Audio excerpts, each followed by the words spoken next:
Bwana Yesu asifiwe tena. Praise the Lord. Bwana Yesu asifiwe. Amen. Nimeambiwa niongee kwa Kimbombo. Bwana Yesu asifiwe tena. Kiswahili kinatawala. Lakini tutajitahidi ili kwamba watu wote wapate kufaidika.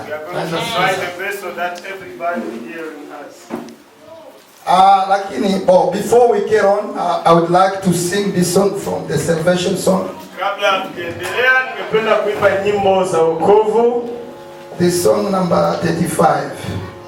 Nyimbo namba 35.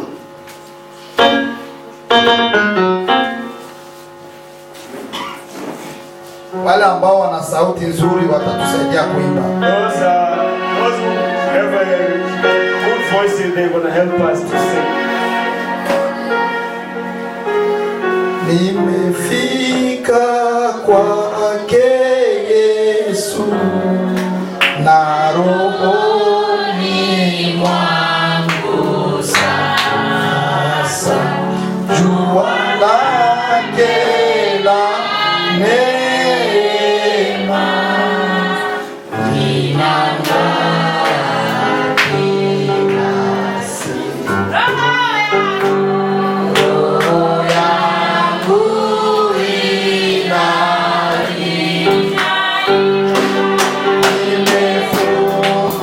imefunguliwa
Praise the Lord again.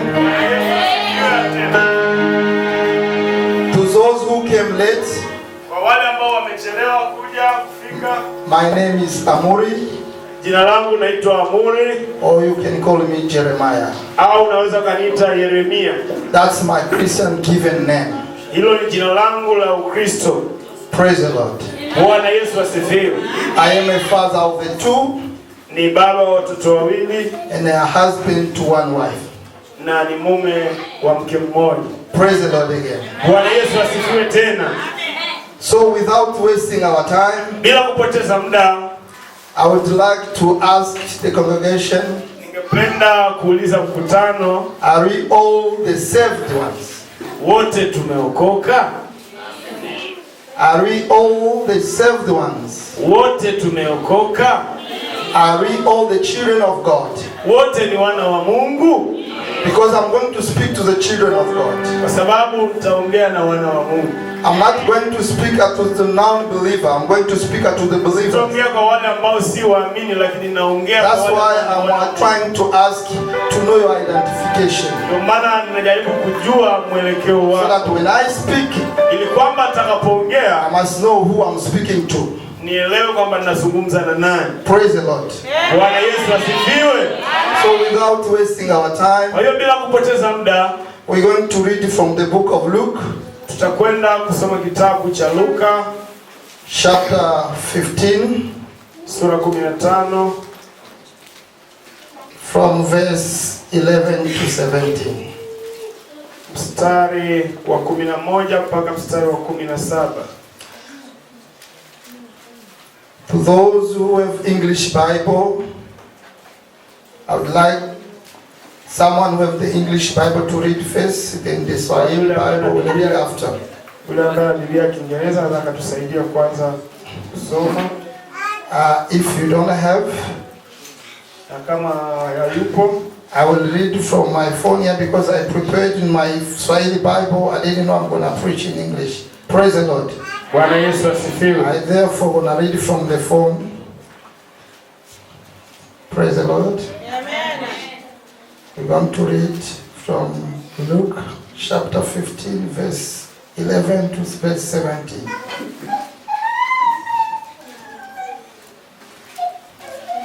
I read in the name of Jesus. Amen. Tasoma katika jina la Yesu kitabu cha Luka sura ya 15 mstari wa 11 hadi mstari wa 17. mpaka mstari wa 17. This is a story that we all know. Ni habari ambazo wote tunazifahamu. It's a parable that Jesus gave. Ni jambo ambalo Yesu alizungumzia. He wanted to speak to those who call themselves children of God. Alipenda kuwazungumzia wale ambao wanajiita ni wana wa Mungu. As you know, kama mnavyojua, he always spoke in parables. Alikuwa anaongea kwa mithali. So that the outsider, ili kwamba wale walio mbali na yeye, they may not understand. Wasimuelewe. But the children of God, ila wana wa Mungu, they should understand. Wamuelewe. Praise the Lord. Bwana Yesu asifiwe. So I'm reading in the name of Jesus. Tasoma katika jina la Yesu. And he said, a certain man had 2 sons. And the young of them said to his father, Father, give me the portion of goods that falleth to me. And he divided unto them his living. And not many days after, the young son gathered all together and took his journey into a far country, and there wasted his substances with riotous living. And when he had spent all, there arose a mighty famine in that land, and he began to be in want. And he went and joined himself to a citizen of that country, and he sent him into his field to feed swine, and he would fain have filled his belly with the husk that the swine did eat, and no man give unto him. And when he came to himself, he said, How many hired servants of my father's have bread enough and spare? I perish with hunger. And then I will get on to 18. I will arise and go to my father, and will say unto him, Father, I have sinned against heaven and before thee, and I am no more worth to be called thy son. Make me as one of the hired servants. And he rose and he came to his father. But when he was yet a great way off, his father saw him and had a compassion, and ran and fell on his neck and kissed him. Praise the Lord. I'm going to stop there so that my brother can also read in Swahili. Tutasoma kwa Kiswahili Luka mtakatifu sura ya 15 mstari wa 11 mpaka 17. Biblia inasema, akasema mtu mmoja alikuwa na wana wawili. Yule mdogo akamwambia babaye, Baba, nipe sehemu ya mali inayoniangukia. Akawagawia vitu vyake. Hata baada ya siku si nyingi, yule mdogo akakusanya vyote, akasafiri kwenda nchi ya mbali, akatapanya mali zake huko kwa maisha ya uasherati. Alipokuwa amekwisha kutumia vyote, njaa kuu iliingia nchi ile. Yeye naye akaanza kuhitaji. Akaenda akashikamana na wenyeji mmoja wa nchi ile, naye alimpeleka shambani kwake kulisha nguruwe. Akawa akitamani kujishibisha kwa maganda waliokula nguruwe, wala hapana mtu aliyempa kitu. 17. Alipozingatia moyoni mwake alisema, Ni watumishi wangapi wa baba yangu wanakula chakula na kusaza, na mimi hapa ninakufa kwa njaa? Nitaondoka, nitakwenda kwa baba yangu na kumwambia, Baba, nimekosa juu ya mbingu na mbele yako. Sistahili kuitwa mwana wako tena. Nifanye kama mmoja wa watumishi wako. Akaondoka akaenda kwa babaye. Alipokuwa angali mbali, baba yake alimwona, akamwonea huruma, akaenda mbio, akamwangukia shingoni, akambusu sana. Amen. Amen. Praise the Lord. Bwana Yesu asifiwe. So without wasting our time, we have to read from the book of John. Bila kupoteza muda, tutaongeza kitabu cha Yohana, chapter 1 verse 12 sura 1 mstari wa 12 to 13. Sura 1 mstari wa 12 hadi 13. I'm going to read in the name of Jesus. Tutasoma katika jina la Yesu. Children of God, when someone says he's going to read in the name of Jesus, I'm not going to read in the name of my Father. I'm saying I'm going to read in the name of Jesus. You need to say Amen. Amen. Are we together? Tuko pamoja. So when I say I'm going to read in the name of Jesus, I need a good amen. Jina la Yesu natakiwa uitikie amen.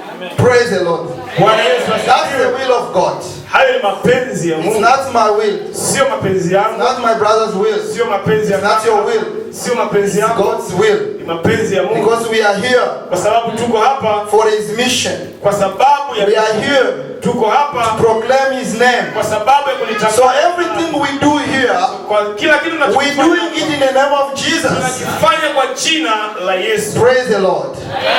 Bwana libarikiwe. And I'm reading in the name of Jesus. Tunasoma katika jina la Yesu. But as many as received him, to them gave he power to become the sons of God, even to them that believe on his name, which were born not of blood, nor of the will of the flesh, nor of the will of man, but of God. Praise the Lord. Jina la Bwana libarikiwe. Yohana Mtakatifu sura 1 mstari wa 12 na mstari wa 13. Biblia inasema, bali wote waliompokea aliwapa uwezo wa kufanyika watoto wa Mungu, ndio wale waliaminio jina lake. 13. Waliozaliwa si kwa damu, wala si kwa mapenzi ya mwili, wala si kwa mapenzi ya mtu, bali kwa mapenzi ya Mungu. Amen. Praise the Lord. The reason I asked it before, I want to know if you are all children of God. Ndio maana mwanzoni nimeuliza kwamba sisi sote ni wana wa Mungu. Because the Bible says here, kwa sababu Biblia inasema hapa, it declares, inasema kwamba to those who received him, kwa wale waliompokea, he gave them the right to become children of God. Akawapa uwezo wa kufanyika watoto wa Mungu. If you received Jesus in your life, ukimpokea Yesu maishani mwako, you are a son of God or you are a daughter of God. Wewe ni mwana wa Mungu au ni mtoto wa Mungu. The message of today, kwa hiyo message yetu ya leo, I want you to know your identity. Ninapenda kujua mwelekeo wako. Your identity. Mwelekeo wako. Know your identity. Mwelekeo, kujua mwelekeo wako. Praise the Lord. Amen. Not you are a son of God, not because you were born to your mother and your father, because you received Jesus. Wewe ni mtoto wa Mungu si kwa sababu umezaliwa na baba yako na mama yako, ni kwa sababu tu umempokea Yesu. Because you are no more born of blood, kwa sababu haukuzaliwa tena kwa damu, of the will of the flesh, au kwa nyama. You are born of God because you received Jesus. Wewe ni mtoto wa Mungu kwa sababu ulimpokea. You accept Jesus to be your Lord. Na ulimkubali Yesu kuwa Bwana wako. So God became your father. Na kumkubali Mungu kuwa baba. So you are a son of God. Kwa hiyo wewe utakuwa mtoto wa Mungu. That's why I want to know, I said before that, are you all saved? Ndio maana nimeuliza mwanzo. I will keep on reminding you that. Because that is where we're going. Maana hapo ndio tunapoelekea. So we have the story here of a prodigal son. Hapa tuna habari ya mwana mpotevu. A prodigal son, mwana mpotevu, is a son to his father, ni mtoto kwa baba yake, who asked it from his father, ambaye alimuomba baba yake, he's first to give him the portion of his belonging. Akamwambia kwamba baba yake ampe urithi wake ambao unamstahili yeye, so that he can go away, ili kwamba aondoke aende zake kuanza maisha yake. So according to the custom of the Jews, kwa mujibu wa kitabu hiki cha according to tabia ya Wayahudi, kwa mujibu wa tabia ya Wayahudi, you see a young son, kijana mdogo, had no right to ask for his portion, hana haki ya kuomba urithi, or a son had no right to ask for his portion. Kijana hana uwezo wa kuomba urithi wake while the father is still alive, kama endapo baba bado anaishi. So it was like an insult. Kwa hiyo ilikuwa kama kosa fulani. Yes, in everything that belongs to the father, kila kitu ambacho ni cha baba, as a son, it automatically belongs to you. Na kama mtoto ni chako moja kwa moja. Praise the Lord. Bwana asifiwe. But lakini there is time where kuna muda ambao you will be given right to govern over, utakuwa na haki ya kurithi au kupewa whatever belongs to your father, vile ambavyo ni mali ya baba yako. So there is a son here, kwa hiyo mtoto kijana huyu who made a decision, aliyechukua maamuzi, who made a choice, aliyechukua maamuzi haya, to ask for what belonged to him, kuomba kile kilicho haki yake, so that he could go away, ili kwamba aondoke aende mbali. You see, because we are sons to our father. Yes. Unaona, kwa sababu sisi ni watoto kwa baba zetu, we are small gods to our God. Ni miungu wadogo. Kwa sababu mtoto wa Mungu. Amen. Bwana Yesu asifiwe. Amen. If you are a son of God, wewe kama ni mtoto wa Mungu, so you are a small God as well. Amen. Yes. Ni Mungu mdogo. Praise the Lord. Amen. The Bible declares, so I'm not fabricating. So because he was a small God, kwa sababu yeye alikuwa ni Mungu mdogo, his father didn't have a right to deny him what he wanted. Baba yake hakuwa na haki ya kumkatalia kile alichokiomba. Because the ability or power to make a choice is within ourselves. Kitu ambacho kinasababishia sisi kuchukua maamuzi ninategemea na maamuzi ya mtu mwenyewe.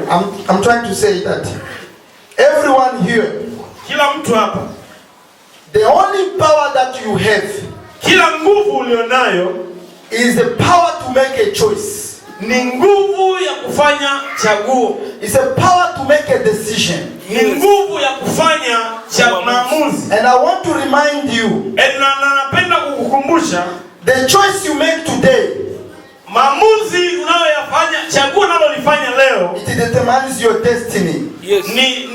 Ni maamuzi ambayo yataleta matunda ya mwelekeo wako. So if you make a wrong decision today, kwa hiyo ukichukua maamuzi mabaya leo, because it is in your power to do so, kwa sababu ipo ndani ya uwezo wako kufanya hivyo, you have the right and you have the power to make a choice. Una haki ya kufanya chochote unachokiamua, decide what you want to do, na kuamua kitu unachotaka kufanya. And this is exactly what the prodigal son did to his father. Na hii ni jambo ambalo huyu mtoto alifanya kwa baba yake. He wanted his portion, alitaka urithi wake, so that he could go away, ili kwamba aondoke ende mbali, so that he could depart from his father's house, ili kwamba akae mbali na baba yake. He wanted to depart from his father's household, ili kwamba atoke mbali na mji wao wa baba yake. Praise the Lord. Amen. Amen.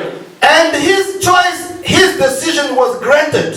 Na yale maombi yake au maamuzi yake yakakubaliwa kwa baba yake. And as a result, na matokeo yaliyokuja, when you make a wrong choice, ukifanya maamuzi mabaya, there is a suffering ahead of you. Kuna machungu au magumu yanayokuja mbele. So I want to remind you, na napenda kukumbusha that every choice you make, kila maamuzi au chaguo unalofanya leo, result ahead of you. Kila maamuzi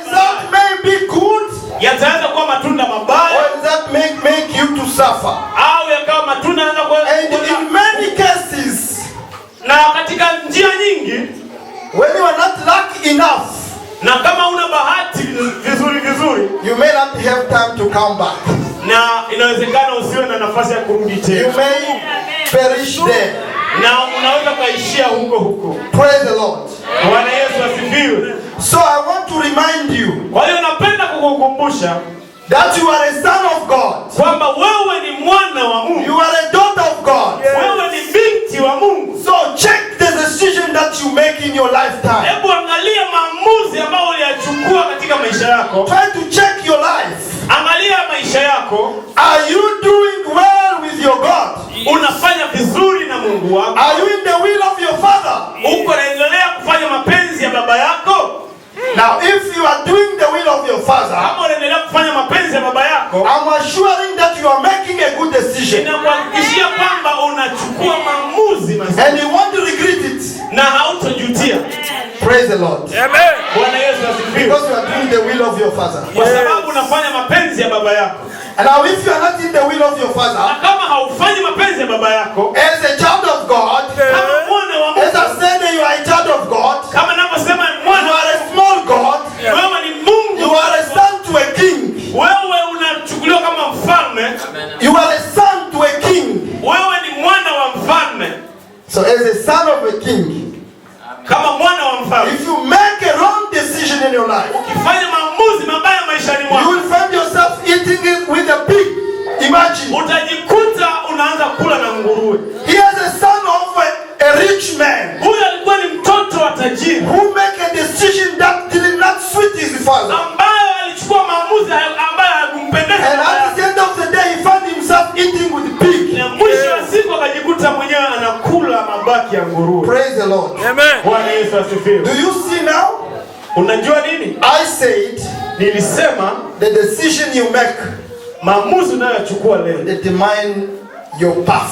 Ndio yatakayo qualify maisha yako. It will determine your ends. Ndio yatakayo malizia mwisho wa safari. So if you make a wrong decision, kwa hiyo ukichukua maamuzi mabaya, you will find yourself utajikuta we mwenyewe in a deep sea, chini ya bahari, where you cannot be able to breathe, ambapo hautoweza tena hata kupumua. I will give you another example. Nitakupa mfano mwingine of a child of God, wa mtoto wa Mungu, a servant of God, mtumishi wa Mungu, who decided to make his own decision, ambaye aliamua kuchukua maamuzi yake when God gave him a mission, kwa sababu Mungu alikuwa amempa mpango fulani.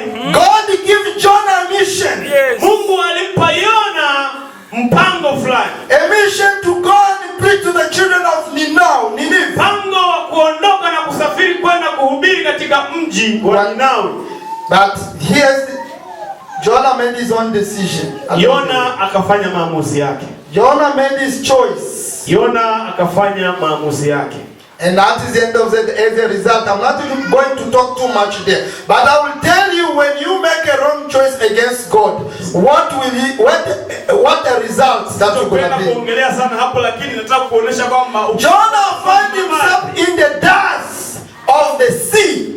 Yona akajikuta yuko chini ya bahari, in the belly of a fish, ndani ya tumbo la samaki. They couldn't see the earth, ambapo alikuwa hawezi hata kuiona dunia. He couldn't see the sun, ambapo alikuwa hawezi hata kuiona. He was in a great darkness, ambapo kuna giza la ajabu. This is as a result.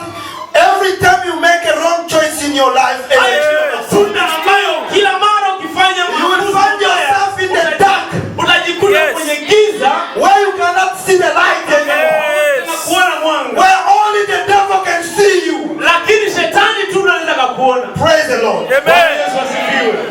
But the reason that Jesus brought this parable,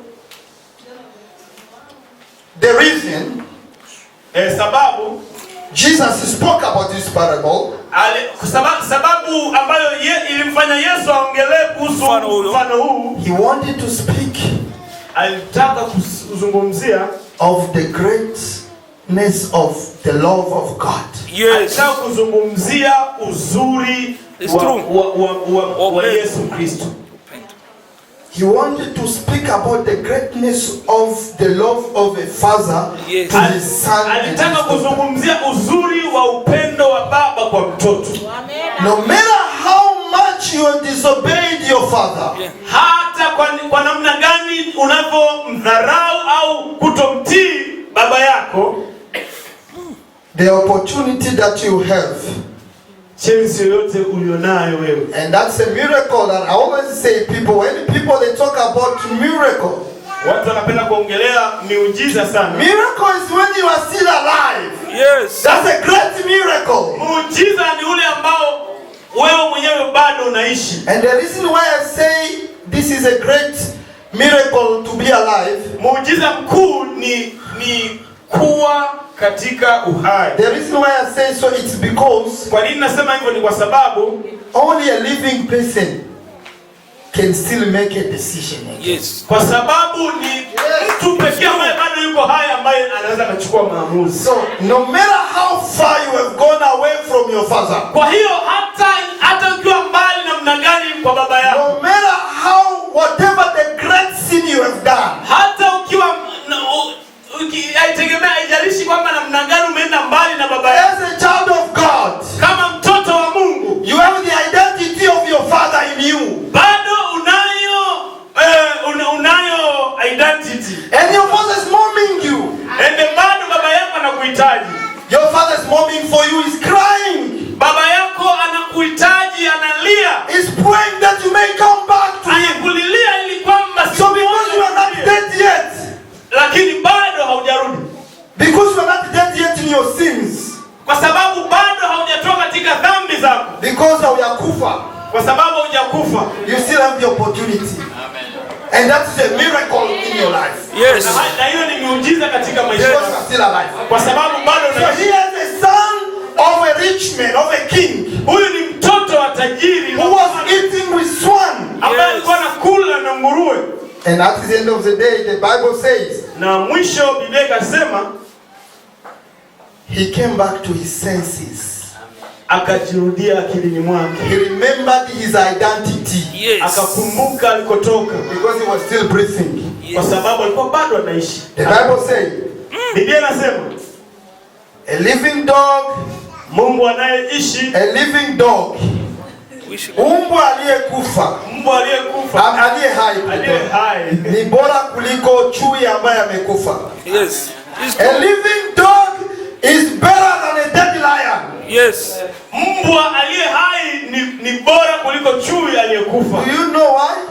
Kwa nini? Because when a lion is dead, kama simba amekufa, it has no might anymore. It has no power. Hana uwezo aina yoyote. But a living dog can make you run away. Lakini mbwa anayeishi anaweza kukukimbia. But when you put a lion and a dog, when they are still alive, both of them, who's gonna run? Lakini ukiweka mbwa na simba, the dog gonna run away. Watu wanaishi. But nani atakimbia? You are a son of God but eating with pig. Your value is gone. Yes. Wewe ni mtoto wa Mungu lakini unakula na nguruwe. You have no value anymore. Yes. Thamani yako imeondoka. Because you've disobeyed. Kwa sababu ulidharau. So but because you still have this breath in you, you are like a dog that can still go back to his owner, like a sick mercy to his owner, and the owner will say, come back my dog. Lakini kwa sababu bado una pumzi kama vile mbwa, bado una nafasi ya kusema urudi kwa mwenye naye. One man may have a dog and may have a lion, and when the lion is dead, what he gonna do? He gonna remain with the dog. Yes. Mmoja anaweza kuwa na mbwa na simba. Simba akifa atafanya atatoa simba anabaki na mbwa. So the same way we are. Kwa namna hiyo tulivyo na sisi. When we sin against God, kama tunasimama kinyume na Mungu, when we go away from the will of our Father, kienda mbali na mapenzi ya baba yetu, we are no more protected. Hatupo katika ulinzi wake tena. It's true. My brother spoke about zizi. Zizi is what in our language? Zizi, yeah? Zizi. Ya zizi ni mahali pa kufugia wanyama. Praise the Lord. Amen. Imagine when you have cows. And one of them decided to come out. It is mighty, a cow is mighty. Remember that. It is able to break those wires and go out of it. But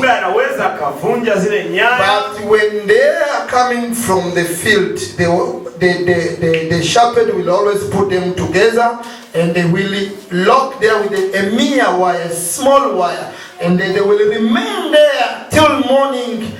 Only that man who got them will allow them to go out. Wale ng'ombe wakitoka malishoni, yule mchungaji huwaingiza ndani ya zizi, halafu anafunga na waya mdogo, na watakaa pale mpaka pale ambapo watakapokuja kuwafungulia tena. So cows can obey their owners.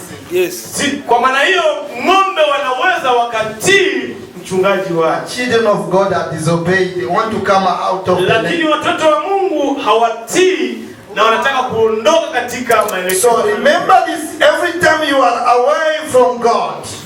Na kumbuka kwamba kila mara unapokuwa mbali na Mungu, you are like a prey. Unakuwa kama chambo. Bwana Yesu asifiwe sana. Yes. Yes. Bwana Yesu asifiwe. Ile Kiingereza kinaenda mbio sana. But I want to remind you this. Lakini nataka kukumbusha, as a child of God, kama mtoto wa Mungu, as a son to your father, kama mtoto kwa baba yako, your identity is shining. Your identity is greater. Utambulisho wako unang'aa, au utambulisho wako ni mzuri when you are in the environment of your father. Kama upo katika mazingira ya baba yako. When you are in the will of your father. Kama upo katika mapenzi ya baba yako. So when you are out of his will. Kama ukiwa nje ya mapenzi yake. When you depart from him. Ukiondoka mbali naye. You are not protected. Haupo tena salama. Praise the Lord. And when you find yourself outside there, na ukijikuta kwamba umeondoka ukaenda and you feel not protected, na ukahisi kwamba haupo tena salama, but you still remember your identity, lakini bado unakumbuka, come back to God. Rudi kwa Mungu wako. Come back to your father. Rudi kwa baba yako. And your father will embrace you. Baba yako atakukumbatia. This is what the father of a prodigal son said. Now ni mtoto baba wa mwana alivyosema. When his son came back to him, baba mtoto wake alivyorudi kwake, he saw him from far. Akamuona kwa mbali. And he ran to embrace him. Na akakimbia kumkumbatia. And then he said, na akasema, this is my son. Huyu ni mwanangu. When he left, alipotoka, I thought he's dead. Nilijua amekufa. Because he was no more in my protection. Kwa sababu hakuwa tena chini. And outside there, kwa hiyo nje kule, there's lions, kuna simba, there is anything that kila mambo mabaya which could make him die. Ambayo angemfanya. But because he came back alive, lakini kwa sababu amerudi akiwa hai, I will make a feast. Bado nitamfanyia sherehe. Nitamfanyia sherehe. Praise the Lord. Amen. This is who we are in God. It's true. This is who we are in God.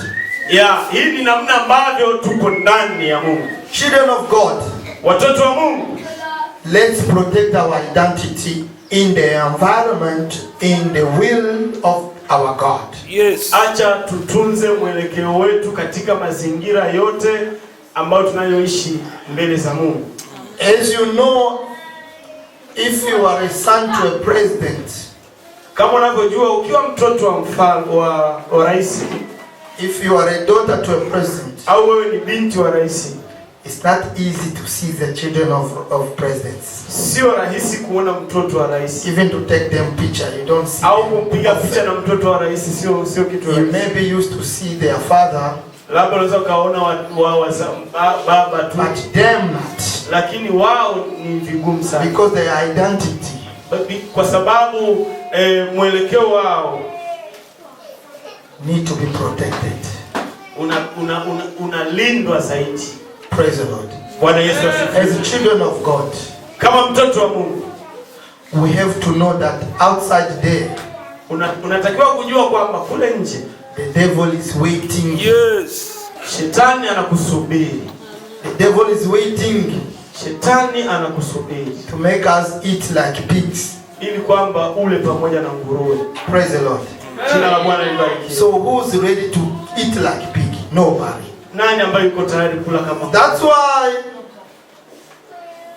Jesus brought in this parable. Ndio maana Yesu alileta mfano huu. So that ili kwamba we must know, tujue how great the love of our God is. Ni namna gani upendo wa Mungu ni mzuri kwetu. Praise the Lord. Jina la Bwana libarikiwe. We're going to read to finish I want to be long. I hope everyone understood the message. Na kama kila mtu ameelewa hili somo, tutasoma hapa ili tusikose. Let's read from the book of Ephesians. Tutasoma katika kitabu cha Waefeso chapter 3 verse 17 to 20.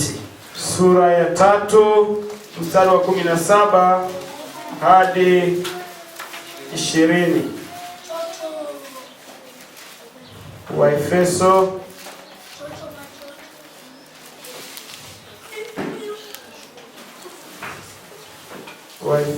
sura 3 mstari wa 7 hadi mstari wa 17, 17 to 20.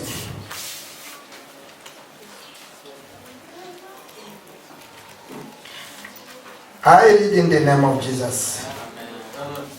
I don't hear your amen, guys. Tutasoma kwa jina la Yesu. I read in the name of Jesus. I'm not reading in the name of your father here, please. Sisomi kwa jina la baba zetu. I'm reading in the name of Jesus. Nasoma kwa jina la Yesu. Amen. He is our mentor. Ndio our mentor.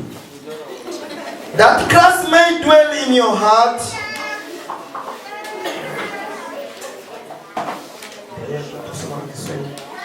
That Christ may dwell in your heart by faith, that ye, being rooted and grounded in love, may be able to comprehend with all saints. Let me see. Yes. I'm sorry. Hiki ni kimbombo, mwelewe muda mwingine kinaponyoka. That Christ may dwell in your heart by faith, that ye, being rooted and grounded in love, may be able to comprehend with all saints what is the breadth and the length and the depth and height of his love, and to know the love of Christ which passes knowledge, that ye might be filled with all the fullness of God. Now unto him that is able to exceeding abundantly above all that we ask or think, according to the power that works in us, unto him be glory in the church. Amen. Amen. Tutasoma katika kitabu cha Waefeso sura 3 mstari wa 17 hadi 20. Tutasoma katika jina la Yesu. Amen. Biblia inasema, Kristo akae mioyoni mwenu kwa imani, mkiwa na shina la msingi katika upendo. 18. Ili mpate kufahamu pamoja na watakatifu wote jinsi ulivyo upana na urefu na kimo na kina. 19. Na kujua upendo wake Kristo upitao ufahamu, kwa jinsi ulivyo mwingi, mpate kutimilika kwa ukamilifu wote wa Mungu. 20. Bali mtukuzwe yeye awezaye kufanya mambo ya ajabu mno kuliko yote tuyaombayo au tuyawazayo, kwa kadri ya nguvu itendayo kazi ndani yetu. Hilo ni neno la Bwana. Amen. Amen. We're going to read also in the Romans. Let's read from the book of Romans 8, chapter 8, 35 to 37 to 39. Tutasoma tena katika Warumi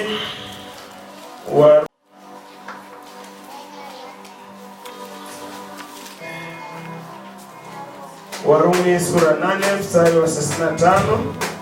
I read in the name of Jesus. Amen. Who shall separate us from the love of Christ? Who? Shall tribulation or distress or persecution or famine or nakedness or peril or swallow? As it is written, for thy sake we are killed all the day long. We are accounted as a sheep for the slaughter. Nay, in all these things we are more than conqueror through him that loved us.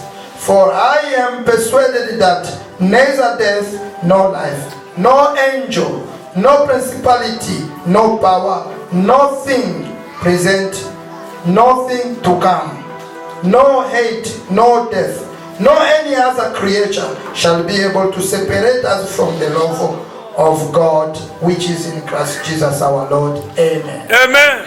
Warumi sura 8 mstari wa 35, sura 35 mstari wa Warumi sura 8 mstari wa 35 tutasoma, ni nani atakayetutenga na upendo wa Kristo? Je, ni dhiki au shida au adha au njaa au uchi au hatari au upanga? Kama ilivyoandikwa ya kwamba kwa ajili yako tunauawa mchana kutwa, tumeshahesabiwa kuwa kama kondoo wa kuchinjwa. 37. Lakini katika mambo hayo yote tunashinda, na zaidi ya kushinda kwa yeye aliyetupenda. 38.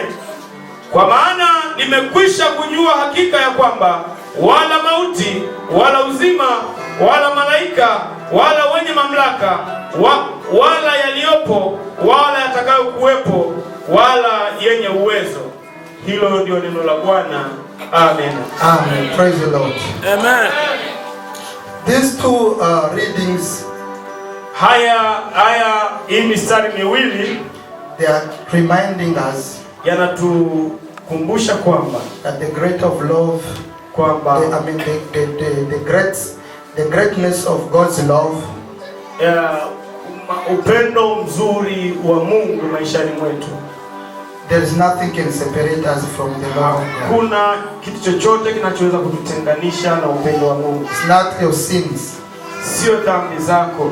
Your unrepented sin cannot separate you from the love of God because you still have the opportunity to come to Him. Hakuna dhambi isiyosamehewa ambayo inaweza kukutenganisha pamoja na upendo wa Mungu, kwa sababu bado unayo nafasi, bado unaishi na nafasi ya kutengeneza.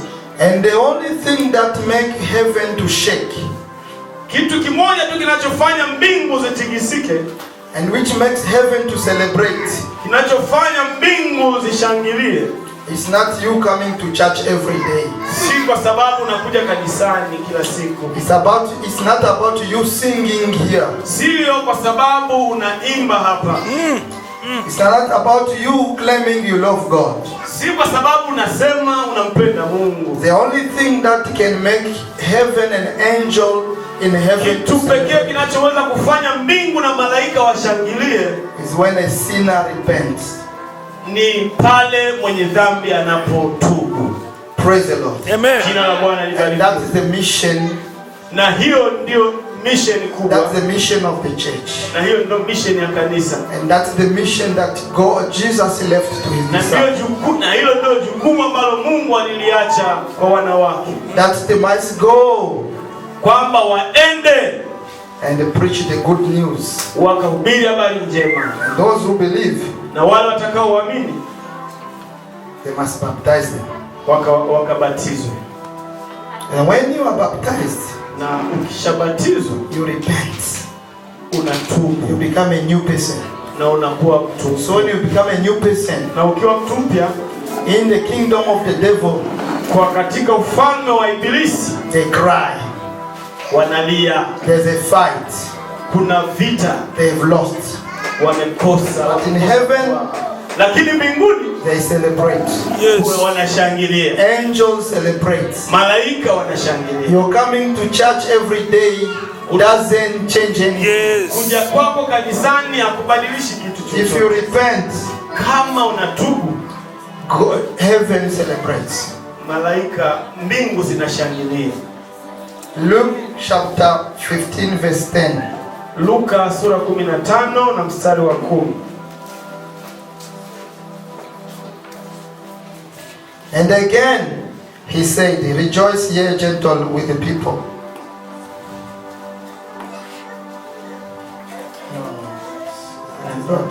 Luka sura 15. Yeah, Luka. Yes, exactly. Yes.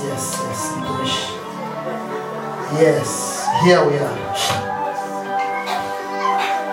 Likewise I say unto you, there is joy in the presence of the angel of God over one sinner that repents. Yes. Na waambia vivyo hivyo kuna furaha mbele ya malaika wa Mungu kwa ajili ya mwenye dhambi mmoja atubuye. Amen. Praise the Lord. Jina la Bwana libarikiwe. When a prodigal son came back to his father, yule mwana mpotevu alivyorudi kwa baba yake, his father made a feast. Baba yake akafanya sherehe because his son came back. Kwa sababu mtoto wake amerudi. He repented because he said, I ask for heaven to forgive me and my father to forgive me, and make me one of his sons again. Na baba yake amuhurumie. And that was the reason for his father to make a feast. Yes. Ndio maana baba yake aliamua kufanya sherehe. And that is the only reason heaven can celebrate. Na ndio sababu pekee iliyofanya hata mbingu zishangilie. When a sinner repents. Ambapo mbingu zitaona mtu mmoja. God is reminding us. Na Mungu anatukumbusha that his love is too great. Upendo wake ni wa ajabu. Unmeasurable love. Na ni upendo ambao ni mkubwa mno. Upendo ambao huwezi kulinganisha na kitu chochote. Ambao huwezi kulinganisha, you can't compare with anything else. So come to God. Kwa hiyo rudi kwa Yesu. Repent. Na utubu. Know your identity. Unajua mwelekeo wako. Try to check in whose will are you living? Are you in the will of God or are you out? Kuangalia unaishi katika mapenzi gani? Mapenzi ya Mungu au unaishi kwenye mapenzi ya Shetani? If there is something that is making you not to qualify this, kama kuna kitu ambacho kinaweza kusababisha usiqualify kuwa mtoto wa Mungu, then remember God loves you. Lakini kumbuka Mungu bado anakupenda. And his love is great. Na upendo wake ni mkubwa. He is still willing to embrace you. Na bado anatamani kukukumbatia. Praise the Lord. Jina la Bwana libarikiwe. Hili neno liwe kwako na kwangu. Bwana wabariki sana. To you and to me.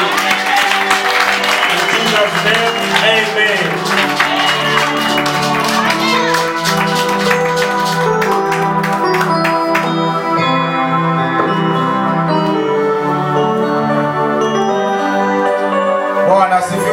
Praise the Lord.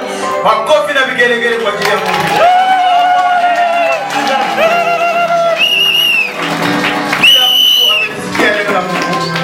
I think everybody here what you will. Ni muda wako mzuri. It's your good time. Kwa maana nakwambia mtoto mpotevu, because they say that the children was lost. Lakini wakati aliporudi kwa baba yake, at the time he came back to his father, alimhurumia. Father forgive him. Ni muda wako mzuri ndugu yangu unayokuwa hapa. It's a good time my beloved friends. Unaweza kuwa muda mrefu umekimbia. It may be for long time you run away from your father. Lakini leo Mungu amekurudisha. But today God bring you back. Tengeneza maisha yako. Fix and repent your life. Kwa maana hujui muda wala dakika mwana wa Adamu wacha. You don't know the time on which God on Jesus will come back. Ni muda wako mzuri huyu. It's now your good time. Usiangalie jirani yako. Don't look at your neighbor. Kwa maana unatengeneza maisha yako kwa Yesu. Because you repent for yourself. Wakati Yesu atakaporudi akukutane uko tayari. That if Jesus come back. Kwa maana ulimwengu unakuwa na mawimbi. Because this world got so many challenges. Mungu awabariki. May the Lord bless you. Kama uko karibu kuja tuombe pamoja. If you are ready, come and pray. Kama umesikia message ya leo, if you hear this message of today, kama umesikia neno la Mungu, if you hear this word of God for today, karibu tuombe pamoja. come on front, and we're gonna pray together. Kama uko hapa usiangalie ndugu yako, karibu tuombe pamoja.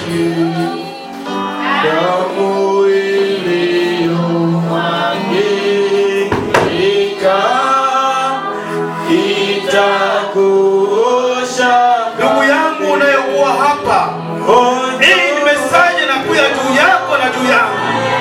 Kuja tuombe pamoja.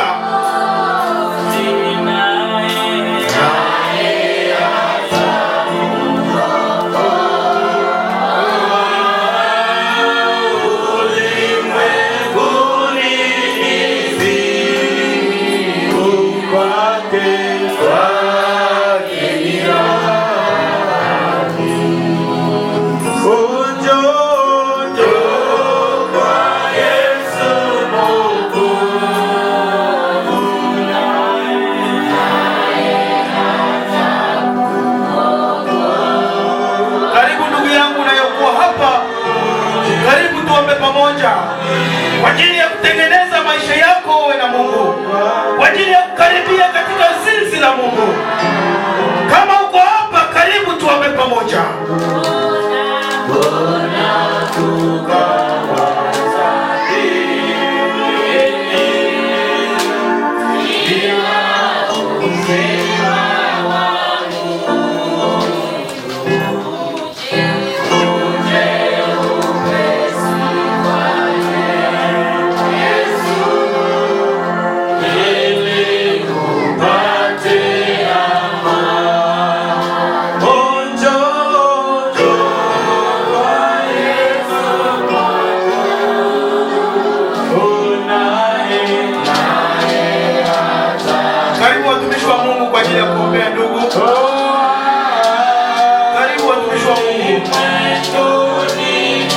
Karibu watumishi wa Mungu kwa ajili ya kupanda sauti.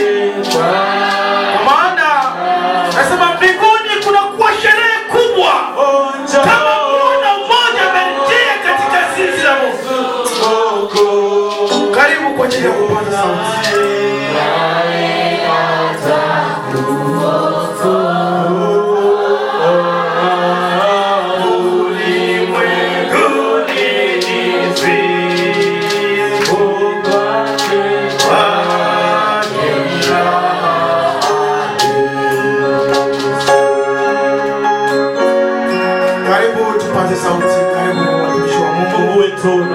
Baba, ulioshuka vilele vya kuinuka, hakuna Mungu kama wewe.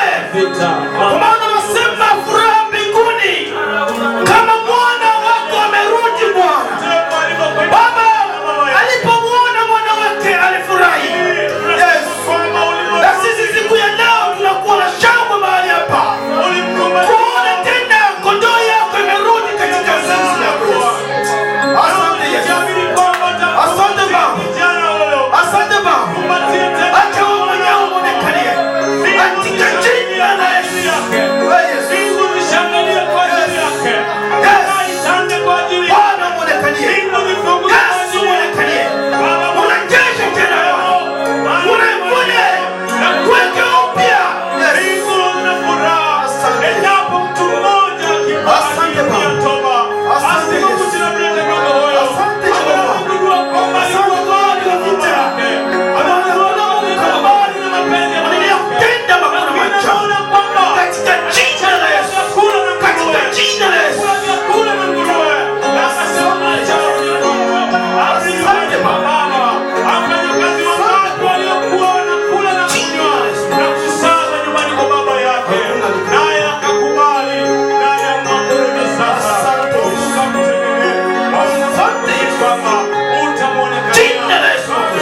Nadhani kila mtu amesikia neno la Mungu.